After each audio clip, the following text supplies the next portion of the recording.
परम पूज्य गुरुदेव कहते हैं, परिष्कृत जीवन को परिपुष्ट जीवन कह सकते हैं और पूजा पाठ को श्रृंगार।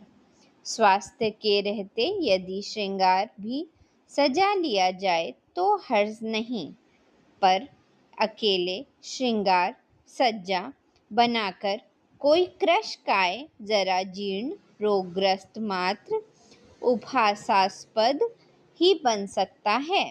इन दिनों तो लोग श्रृंगार को ही सब कुछ मान बैठे हैं और स्वास्थ्य की आवश्यकता नहीं समझते।